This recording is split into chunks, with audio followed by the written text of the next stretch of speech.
రఘురామకృష్ణరాజును పోలీసులు కస్టడీలో వేధించిన విషయం నిజమేనా?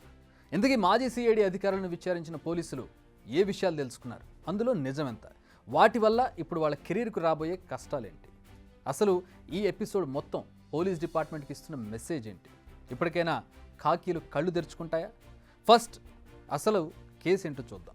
చీకటి గదిలో చాలా దారుణంగా కాళ్ళు కట్టేసి చేతులు పట్టుకొని మంచం మీద ఒక పక్క లాఠీ ఒక పక్క బెల్ట్, అంటే రబ్బర్ బెల్ట్.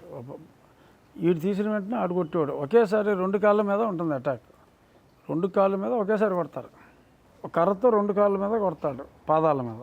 తీసిన వెంటనే ఆ షాట్, లేచిన వెంటనే ఈ షాట్. అలా ఓ 20-30 సార్లు కొట్టి అంతా గదిలో నడిపించి, లేకపోతే చాలా పెద్ద ప్రమాదం అంట, ఎక్కువసేపు కొడతానికి ఉండదంట. అలాగా గ్యాప్ ఇచ్చి కొట్టి మూడోసారి ఏమో ఒకసారి ఇలా పడుకుంటే ఇంకోసారి ఇలా మూడోసారి మళ్ళీ ఇలా పడుకున్నప్పుడు చెస్ట్ మీద కూర్చున్నారు.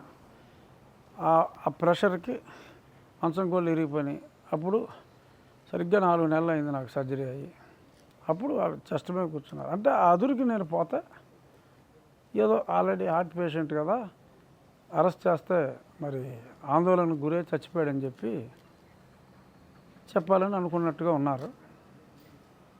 నేను పోతానని అనుకున్నా, అంటే ఫిజికల్గా చంపేస్తారనుకున్నా. అదర్వైజ్ నేను మున్నా కొడుకుని అంత ఈజీగా చావను. హఠాత్తుగా ఆ ప్రెషర్కి 2 మంచం కోళ్ళు ఇరిగిపోయినాయి. ఆ తలేపన్న మంచం కోళ్ళు అలా మంచం మీద ఇలా ఉన్నా. రఘురామకృష్ణరాజును గతంలో ఏపీ సిఐడి అధికారులు కస్టడీకి తీసుకున్నారు. ఆ కస్టడీలో ఆయన్ను చిత్రహింసలకు గురి చేశారనేది ఆయన ఆరోపణ. ఇప్పుడు ఈ ఆరోపణలు నిజమని అనిపిస్తోంది. అధికారిక ప్రకటన అయితే ఇంకా రాలేదు, కానీ వేధింపులు నిజమే అన్నది ఇప్పుడు జరుగుతున్న ప్రచారం. అప్పుడు విచారణ జరిపిన సిఐ, ఎస్ఐ, ఇతర పోలీస్ సిబ్బంది ఆయనను కొట్టామని, అలా కొడుతూ వీడియో కాల్లో అప్పటి సిఐడి చీఫ్ సునీల్ కుమార్కు చూపించాం.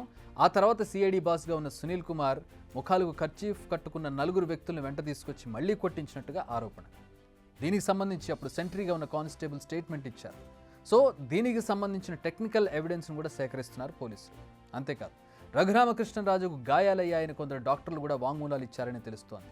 సో సిఐడి కస్టడీలో ఉన్న రఘురామకృష్ణరాజు దెబ్బలు తిన్నారన్నది తేలిపోతుంది ఈ వివరాలతో, టెక్నికల్ ఎవిడెన్స్తో. అయితే వీటిని కోర్టులో ప్రూవ్ చేయాల్సి ఉంది పోలీసులు. అయితే ఈ వ్యవహారం చెబుతున్నదేంటి? సిఐడి చీఫ్ సునీల్ కుమార్ రఘురామ్ను ఎందుకు కొట్టించారు? ఇది ఆయన నిర్ణయమేనా, లేక దీని వెనక ఇంకెవరైనా ఉన్నారా? వాళ్ళను సాటిస్ఫై చేయడానికి ఇదంతా చేశారనేది తేలాలి. అంతేకాదు, నేతల మాటలు విని అధికారులు పనులు చేస్తే తర్వాత ఎలాంటి పరిస్థితులు ఫేస్ చేయాల్సి ఉంటుందనే దానికి ఇది ఒక ఉదాహరణ. అప్పుడు వీరికి అండగా ఉన్న నేతలు ఇప్పుడు విపక్షంలో ఉన్నారు. సో ఏ హెల్ప్ చేయలేరు. వాళ్ళు చెప్తేనే చేశామని చెప్పడానికి కూడా లేదు. ఒకవేళ చెప్పిన 2 రోజులు మీడియాలో హడావుడి ఉంటుంది, ఆ తర్వాత ఇంకో న్యూస్ వచ్చేస్తుంది, అంతా మర్చిపోతారు. బట్ కోర్టు ముందు దోషిగా నిల్చోవాల్సింది డైరెక్ట్గా ఈ అధికారులే. అసలు రఘురామకృష్ణరాజు కేసే వెరైటీగా ఉందని చెప్పాలి. వైసీపీ అధికారంలో ఉన్నప్పుడు ఆయన ఆ పార్టీలోనే ఉన్నారు. సీఎంగా ఉన్న జగన్కు వ్యతిరేకంగా అనేక విమర్శలు చేశారు. ఇందులో ఆయనపై ఏకంగా రాజద్రోహం కేసు పెట్టారు. అధికారం వారిదే కదా, కేసు నడిచింది. సిఐడి రంగంలోకి దిగింది, అరెస్ట్ చేసింది, కస్టడీలో వేధించింది. ఆ తర్వాత బెయిల్పై బయటకు వచ్చారు ఆయన. ఆ తర్వాత ప్రభుత్వం మారింది. ఈసారి ఆయన అధికార పార్టీలో ఉన్నారు. ఇన్నాళ్ళు సైలెంట్గా ఉన్న ఆయన ప్రభుత్వం మారగానే కేసు పెట్టారు. అప్పుడు హీరోలుగా ఉన్న అధికారులు ఇప్పుడు విలన్లు అయ్యారు. ఇప్పుడు కొత్త హీరోలు మళ్ళీ విచారణ చేపడుతున్నారు. మరి వీరైనా సరైన పద్ధతిలో విచారిస్తున్నారో లేదో, మళ్ళీ నేతల డైరెక్షన్లో పనిచేస్తూ ట్రాక్ తప్పుతున్నారో ఇప్పుడే తెలియదు. మళ్ళీ ఈ విషయాలు బయటికి రావాలంటే మళ్ళీ ప్రభుత్వం మారాలి. సరే, విషయం ఏదైనా కూడా ఈ ఎపిసోడ్ తర్వాత అధికారులు తెలుసుకోవాల్సిన విషయం ఒకటి ఉంది. నేతలు టెంపరీ, మీరు మాత్రం పర్మనెంట్. మీ సర్వీస్ అయ్యే వరకు అందులోనే ఉండాలి. వారి పదవి ఈరోజు ఉంటుంది, ప్రజలు కోపం వస్తే రేపు ఊడుతుంది. కానీ మీరు మాత్రం రిటైర్ అయ్యే వరకు ప్రజాసేవ చేస్తూనే ఉంటారు. చెప్పింది చెప్పినట్టుగా చేస్తాం, దానికోసం చట్టాన్ని కూడా మీరుతామంటే కేసుల కత్తి మీ మెడపై వేలాడుతూనే ఉంటుంది. అది మీ కెరీర్ మీద ఒక మచ్చ అవుతుంది.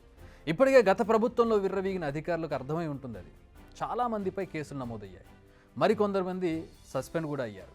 ఇక ఇప్పుడున్న అధికారులు వీరిని చూసైనా చట్టానికి లోబడి ప్రజల కోసం పనిచేస్తే బెటర్. లేదంటే రాబోయే ఫ్యూచర్లో మీరు వాళ్ళ ప్లేస్లో ఉండే అవకాశం చాలా ఉంది.